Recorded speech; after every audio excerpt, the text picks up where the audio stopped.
What's up, y'all? How y'all doing? You know, so I need some energy. What's up? How y'all doing? I know it's early. You know, I'm the one I know lunch is next. So, you know, y'all get off the stage, please. But yeah, how you doing? My name is Ian Williams. I'm the owner of Deadstock Coffee. Welcome to my city. I was really looking forward to seeing y'all in 2020. Yes, thank you. Welcome to my city. I guess it's other people's city too, but it's mine right now because I'm on stage. So I'm here to talk to y'all about why community, to me, is more important than coffee and the other things that you see kind of great out there, and why it's more important to listen to the culture first. So yeah, let's just go ahead and move forward. So how do you build community, right? We hear like community, innovation, culture. We were just talking about trends, right? We were talking about marketing just before that, the speakers before. So what do these things even really mean? And what does culture actually really mean? Like we hear about it in music and stuff like that. People get upset, like you're messing up my culture. So I was like, let's just take it to the dictionary. Dictionary says a unified body of individuals is a community, right? A unified body of individuals with common interests who live close, Portlanders, right? People who have common personal and professional goals. So us in this room, right? We're all here to learn and talk about, and we're here for this weekend. All of y'all have come into Portland for coffee stuff. And people who share a common history and or social or economic details, right? So I'll just keep it light and just say black people. And what does culture mean? This is actually the most words y'all are gonna see on the screen, so I just want you to pay attention for this part. I apologize, I know y'all won't be reading those screens. But the customary beliefs, social forms, and material traits of a social group. The set of shared attributes, values, goals, and practices that characterize an institution or organization. And then the last one is really just like, don't you have culture? Like that kind of culture, right? Like the kind of culture that you acquire. And I guess that, you know, the coffee community can kind of be like that. So all that said, for me, culture comes from a space like this. This is a movie called Barbershop. I don't know if many of you have seen it, but for me, the idea that the barbershop for us in the black community is where we go to get our community. And this is where we go for like culture and whatever's happening in the neighborhood, you're gonna find out about at the barbershop. I don't know how old y'all are. I can see some faces and whatnot, but maybe some of you maybe think of this barbershop from Coming to America. When Prince Hakeem first came to America, he went to the barbershop to kind of get a refresh, right? But for us, the barbershop is where you go to get some validation, to find out what's actually happening, all that kind of stuff. A friend of mine has a shop in Detroit, and his thing is that the barbershop wasn't just a place to get a haircut. It was where the community thrived, and it was where people came together to bond and socialize and exchange ideas. And he actually, during the day, his barbershop cut hair, and in the evening, they used to hold meetings and opportunities for people to get together and talk and actually just like communicate and hang out and be together. So that barbershop is that space for them. Why should you listen to me, I guess? My name is Ian Williams. That's me in my hand in a cookie jar. As you can see, I still like cookies. And just over the years, I've always done things that I like. I like racing, so I used to teach go-kart racing. I really wanted to work in footwear stuff, so I found a job at Nike. The Nike World Headquarters is here in town. This is the sneaker capital of the world, Portland is. I can talk to you about all the companies that are here, but just know that it's most of them. That janitor job actually led to me designing a shoe with Nike that was inspired by my job as a janitor. That shoe was inspired by the wet floor sign, the slippery sign. And that shoe released in 2009. Which then helped me roll into, people started to understand that I was serious about footwear stuff. And then I got a job at Nike, like a real job. I was a developer, I was an engineer, so we're like the designers draw it, the marketers say this is what we want, and then developers work with the factories to get it made. I like basketball, that's me interviewing Kevin Durant at a charity game. And then I left Nike in 2014 to do this. I opened up Deadstock Coffee. We are a sneaker-themed coffee shop here in Portland. And our goal is to really be a place where the sneaker community can go and hang out. If you work at Nike, if you work at Adidas or Keen, Columbia, Mizuno, Diodora, any of the companies that are here and any of the agencies that are here, there's no place where you can hang out. If you go to try to hang out at one of the other places, it's like you have cooties, right? Like you can't go in there, you're not allowed, all that kind of stuff. So I was trying to create a place where people could go and hang. But I didn't really have any money. So I started out where? Inside the shoe store, because I like shoes. So this is my little baby coffee stand in 2015 inside a shoe store that unfortunately just closed because of COVID, and the streets of Old Town in Portland are a little crazy these days. But this store is called Compound. And so yeah, I did that for a year by myself, then opened up Deadstock like this. We are a 410, and then we expanded to 508 square feet coffee shop. We are in the heart of Old Town, which is, if some of you have been here, and hopefully you'll also get the chance to go while you're here, we are in the middle of where the stuff happens. A lot of people have heard about houselessness and whatnot in our city. This is where social services are, is in Old Town. But the more important thing is that that's where the sneaker community lives, is in Old Town. And I wanted to go to where the community is. And our space is really meant to be a space for anyone.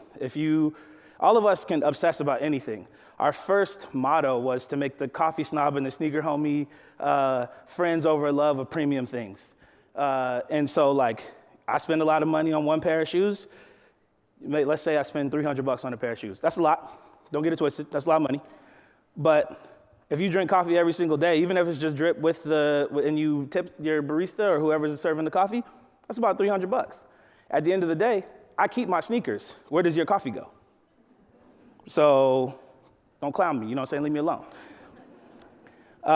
But yeah, so our space is meant to just be a community space for anyone. If you want to talk about anything, similar to that barbershop, that's really what we're going for. We are known for a couple big things, aside from sneakers, is this sneaker stencil on top of a coffee. And also we like to do a lot of cool stuff with ice drinks. And I'll go into that a little bit more, but I think we were talking earlier, we were talking about trends. Ice drinks are cool. I think a lot of people, just give people what they want. If people want a nice little ice bevy, just give them what they want. And so that's kind of what we specialize in. We don't have a menu. We now try to be more purposeful about seasonal specials, but truly we don't have a menu. When you come in, we give you the whole spiel. We don't have a menu. Whatever you want, we just make it for you. And that's one of those things that just like, you already know what you want, and if you don't know what you want, ask somebody. And it's really so that we get the opportunity to talk to one another, right? These are some of the things that we've done in the past. The two on the far left are two events that we've done in Japan. We did a latte art throwdown and listening party for the Migos Culture 2 album. Did a collaboration with Godzilla for Complex Con. We've been at South by Southwest. I heard that referenced earlier. We've done all sorts of, we work with WeWork, and we've done a lot of local stuff as well, like T-Bar, where we put boba in our regular drinks, and people go crazy and they think it's something brand new, but really we just added boba to a drink you already got all the time. But people were like, this is the best thing you guys do. So I'm like, all this other stuff doesn't matter, but whatever. But one thing that I really want to give its own slide is that during COVID, 2020, a lot of people were looking at us, Deadstock, and more specifically me, to be like hey, what's happening? Like George Floyd and Breonna Taylor, all that stuff was going on. People were like, Ian, what's your statement? I don't have a statement. My statement is to open a door every day, right? And so I kind of was tired of being asked all those kind of questions, and so I had this idea. I had an event in Houston that I needed to get to, and I reached out to my friends who do some car stuff, 503 Motoring, and I was like, yo, I got this idea. I want to drive from here to Houston and serve coffee out the back of a car. What should we do? And my thought the whole time was to do a Scion XB. It was that little boxy car. And we kind of went through some stuff, and it was like, why don't you just get an XB? And in 3 days, I bought the XB, and a week later, the car was built. And I drove from here to Houston and back in 22 days. Very stupid idea. Don't stop and serve coffee, do that. But some more days, that'd be tight. 22 days, terrible idea. But yeah, so that's what I did in 2020. And so like those kind of things are really what we do, right? We try to be, if I can't bring the community to me during a time like COVID, I'm going to the community. I'm still gonna see my people, right? I'm gonna see everybody. Now we're also working on building out a roastery next to Deadstock. We work at a shared facility called Buckman Coffee Factory here.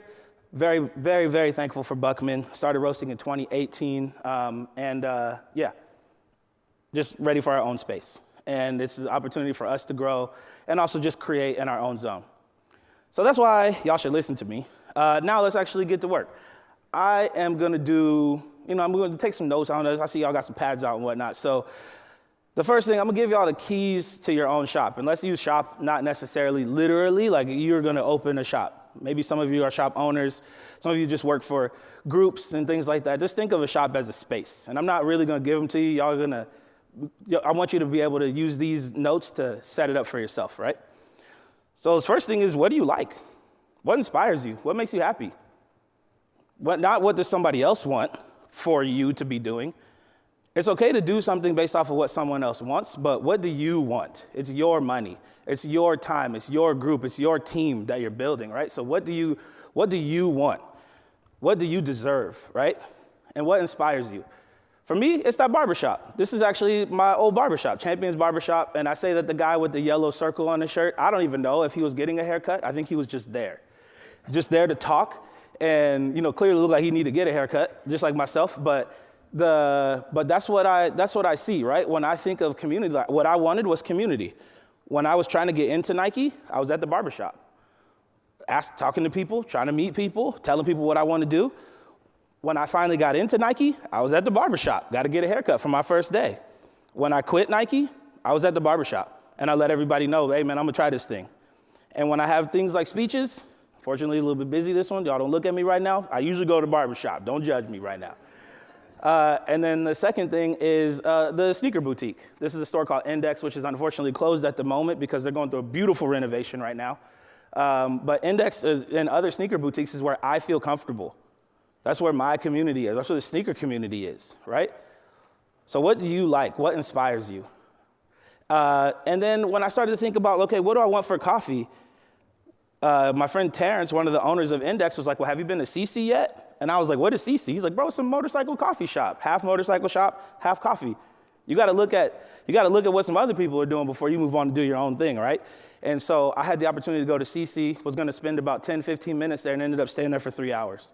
Just watching the way that people interacted with each other, the team, the baristas working with each other, all that kind of stuff. And it just seeing what that community, what it looked like to build a space that was based around my community first. And the second thing was, and the second of that is, this is Hiroshi Sawada, the founder of Streamer Coffee out in Tokyo, out in Japan. Multiple locations, he since sold it off. Now he also has Sawada Coffee, Sawada Matcha, Hype Coffee, or Hype Beans, and like a couple other different coffee things. But when I was like trying to figure it out as a sneakerhead, we loved Tokyo. And I looked at Tokyo and I saw this guy who was working with Supreme Early, a big streetwear company, who was sponsored by New Balance. His whole cafe was sponsored by New Balance. They were making skateboards. Like, I'm looking at that and I'm like, dog, this is exactly where I want to be. This is my community, but it's not here, right? So that was important. When I was looking to build it, that's what I found. The second is who's beside you? What does your team look like? Now, this image here, the person on the left is a local Portland barista. She's very nice. She's very, very sweet. But, this is how I felt when I first was going to coffee shops. This is how I felt like baristas cared about me when I first was going to coffee shops. The picture to the right of that is my current team. There's a picture of my current team. We weren't meant to be, I didn't build it to be the most diverse coffee shop in the world. It just happens to be what we look like. This happens to be the people who come and who find me and who I find. And because the community finds each other, right? But like, this is our team. When this year for our team outing, we all went snowboarding. Some people snowboarded, some people didn't, some people skied, but we were all there together and people were trying something new, right? But if I go into a little bit more detail, as you see that person in the blue hat actually works with us now. And oddly enough, that was the same person who took the photo of the group that was to the right. And she came on with us and she's now a roaster, right? But this is what our team looks like. Over time, we've had, I can name it all, Mexican, Guatemalan, Colombian, Black, mixed, which is important to call out. People whose families from Thailand, people from all over the place, right?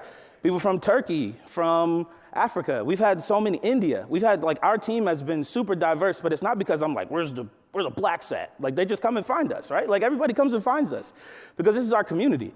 This is what our team looks like. Shout out to my man Dan who took the photos. Now, where are you gonna put it at? Right? Like, I remember early on when I first was trying to do coffee stuff, I was like, man, I don't really know what to do, blah, blah, blah. But first I had to think of like after all that, I was like, where am I gonna put this thing? I already explained that it was important that we are in Old Town. We are in Chinatown, in the heart of the sneaker community. This is what our shop looks like. Because it's so small, yes, we fit like 60, 70 people in there for parties, but because it's so small, most people hang out outside, even in the rain. This is what our shop looks like all the time. People just chilling. And even through COVID, I felt it was important to not put up the plastic and not let people in the door. It was important that I felt that people needed people. So maybe we were only letting in one group or one person at a time, but it was important that everybody could still be able to see each other and be together. And then people would just communicate, like text, email, whatever, text or DM or whatever, and then people would connect and hang out front through COVID. That was amazing. I was worried that the community was going to disappear, but like Jen said, people, when the community, and like the previous speaker said too, when the community is able to be, when the brand is connected to the community, then the community will make sure that you're okay, right? And it was important for me that we reach out to the community, and then the community made sure that we didn't have to close, and I'm very thankful for that. And then finally, we could talk about some coffee stuff. Now, we get into the coffee things. This here is a picture, on the left is a picture of me looking at, we have a drink that we make called the Lebrano Palmer. It's coffee, sweet tea, and lemonade. And it's bomb. Hopefully y'all get a chance to taste it. And the Lebrano is actually about to go to market. And this is a picture of me looking at the canning run of our first run. And I was hoping to have it done for this week, but production stuff takes a while. We're having like 3 more weeks, so y'all come back and get you something. But yeah, this is a really big deal. We're about to go to grocery with this can and to be able to take it all over the world. We just came back from Tokyo and I made it over there. We've done it all over the world. And so now we get the opportunity to move forward with that. That picture on the far right is Neilani. Yes, we're very serious about our coffee. We still cup, we still get out there, and we get the opportunity to really taste and grow and understand as a team. This is just one picture, but what you can't see is that there's actually that whole group of people that you saw in previous photos. We're all there, cupping the coffee, right? And so we are very serious about our coffee, but then we also still like to do fun stuff with coffee. The coffee in the middle is from a restaurant called Khan, which is here in town. It will probably be the #1 restaurant in America. Started by a Haitian man named Gregory Gourdet. He is a top chef, he's a superstar chef, but that's also my guy. And when Gregory was looking to open up Khan, the one thing that was important to him was that everything be based around Haiti. And we had a coffee that we used to roast that came from Haiti. And so what I told him was we could bring that coffee back in, but we would only have it for him. And he went through, he tasted the coffee, and he thought it was good, but he was like, I just wanted to be like more energy. And if you get the opportunity to taste the food from Khan, you'll learn that their food is insane. And he wanted a coffee that matched the same insanity. And so we had done some things in the past where we actually did blends, right? So we all know about coffee blends, but this blend is a little bit different. This one, similar to like a Café du Monde or something like that. This is a blend of Haitian coffee with all other things from Haiti. So it also features Haitian cinnamon, Haitian star anise, and Haitian vanilla beans that we grind, or that we turn into, we dry out, grind, and then turn into a powder and put it into the coffee. So yes, we're known for the stuff that you see that's like kind of normal that you would see on the right, but also we're super well known for those other 2 things, and I'm very proud of that. So that is why I feel that it is more important to think about community before you think about coffee, but really just think about what you want to do and what you like and what makes you happy. So yeah, I appreciate y'all for listening. Welcome again to my city. Y'all gonna have to hear me talk and answer some questions real quick, but then after that, y'all enjoy y'all lunch, all right? Appreciate it. That's it here.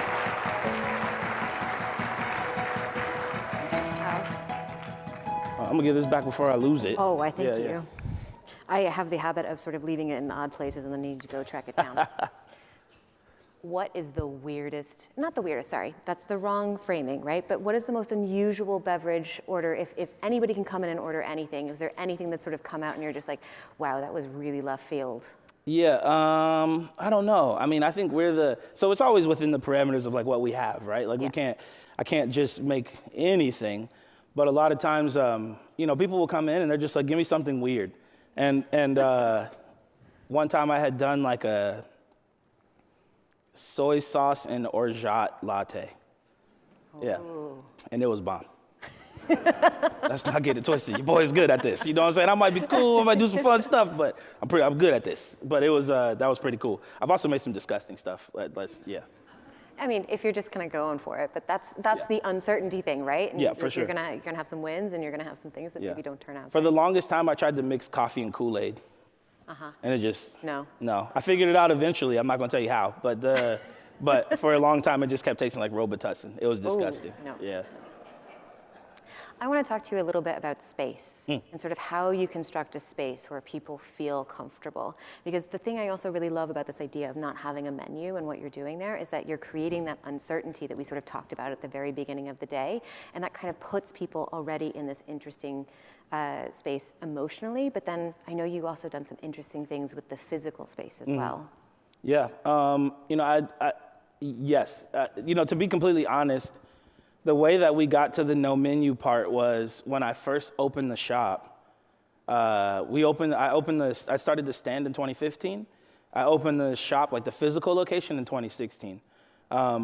It was kind of like out of nowhere, the health department guy came in and was like, okay, yeah, you're good to open. And I was kind of shook, but I just needed to open because I needed to start making money. And I just didn't have a menu done. And people were coming in and I were like ordering stuff over the next couple of days, and it was just me working by myself. And I just, over time, I just kept being like, well, I don't have a menu, but you already know what you want probably, right? And they're like, yeah, for sure, like vanilla latte, or, and you could get very specific, right? Like, let me get Americano with this much room in the top for walking room or whatever, right? So just order what you want. And it just turned into the way that we would it just continued like that. I understood that people already know, or if they don't, somebody will get the chance to try something new or something that they've never had the opportunity to try. Or, but just making people uncomfortable is kind of my favorite thing. In like in the nicest way. I try, I'm a nice guy, don't get it twisted. But making people uncomfortable is my favorite. Because that's when you truly, I feel, just, you are yourself. Yeah. One of the things that's also kind of weird is our space is so small, and because of laws, the doors can't open into the street. Mm-hmm. And so our doors open in, and most people, when they're first coming in, they pull the door. And so that in itself makes people really uncomfortable because they try to pretend that they didn't pull the door. but the distance from the door to the counter is here to the end of the stage. And so we saw you pull the door. If we didn't see you pull the door, we heard you pull the door. And, there was a Dan, our video guy, one time he put the camera on the counter for like, how long was it? Like maybe an hour? And there's a video of, I think, about 20 people pulling the door. and it's all in good fun, but, it's funny when people come in on like a date and they try to like play it off. I'm like, dog, no, I saw you. She's still gonna hang out with you. It's cool, but yeah, uncomfortability is cool. Yeah. I'm sorry, very important question from the audience. Super. What sneakers are you wearing today? Oh, it was a great question. So speaking of question, this is the Reebok question. This is actually my favorite sneaker. This is Allen Iverson's first sneaker. And many of us in the sneaker world know that like this colorway is known as the Mocha colorway, first put in by the Jordan 3. The brown was called, it was just called the Mocha Brown, and then people just shortened it to Mocha. But I actually took this particular pair and dipped them in coffee. And so we actually have we've been doing that for a while, but when this shoe came out, around the time of my birthday, I believe last year, I dipped them in coffee. I was like, listen, this is me as a sneaker, Also, Allen Iverson's the greatest basketball player of all time. Okay, continue. Okay. Yeah. Was there anything useful that you learned to do or not to do from the sneaker community when you were thinking about building your coffee space? That's a fantastic question.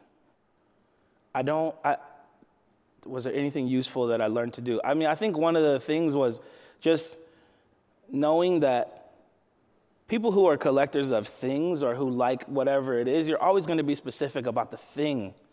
And so from the sneaker community, from the sneaker world, there would be, not so much anymore because of things going digital, but there would be a line.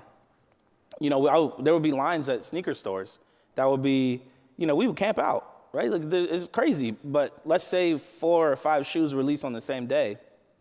Within that line, you might have, every person wants something different and for a different reason. This is my favorite shoe because I'm from Virginia. Allen Iverson is from Virginia. My family's from Philly.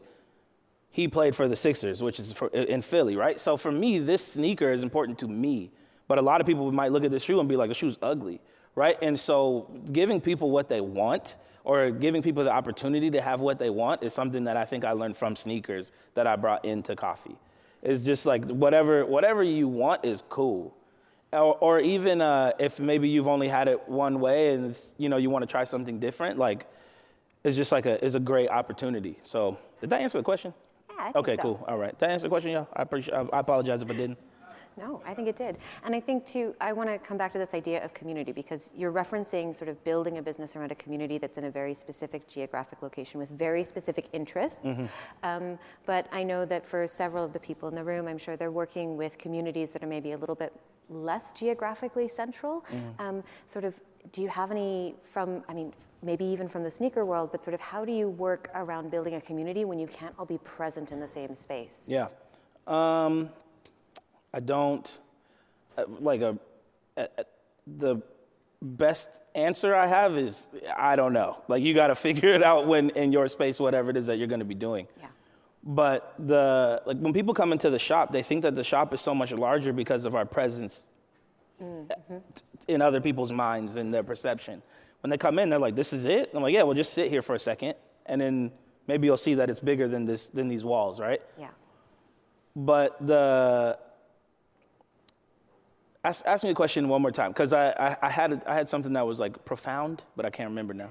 A lot of concussions, snowboard. If you're not limited, is there a way to sort of build that same sense of community without the limitation of needing to be in the same geographic vicinity? Yeah. Okay, thank you.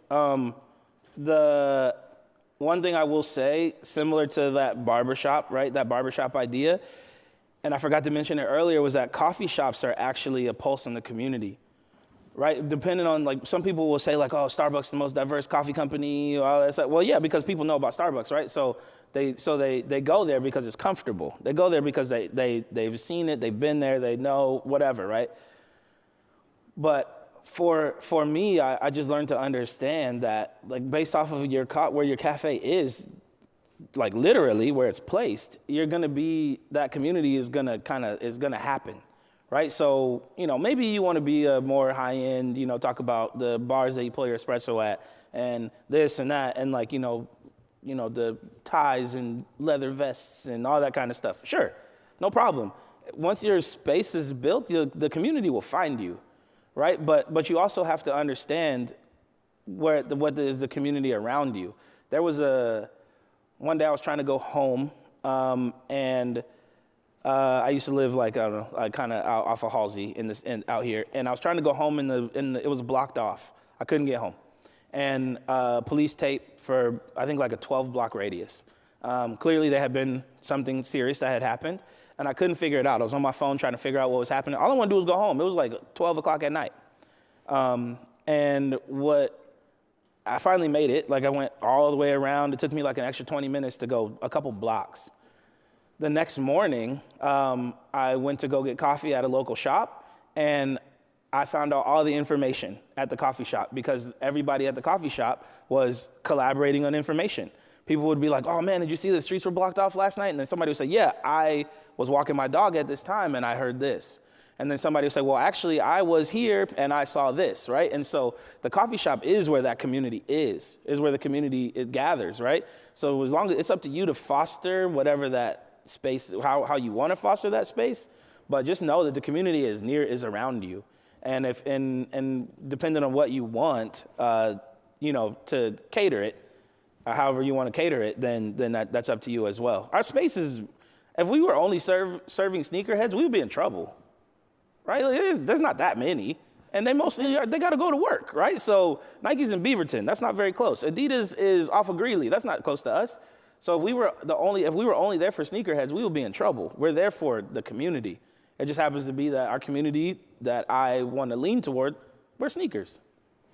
It's so interesting because I see a question here that is a little bit more about sort of if you sort of lean on a particular community or you build something, the thing that you want to do, and do you ever worry that you're sort of being exclusive in that way? Mm-hmm. My sense is no, and that it's important to fire some customers sometimes, but in that sense, for lack of a better term.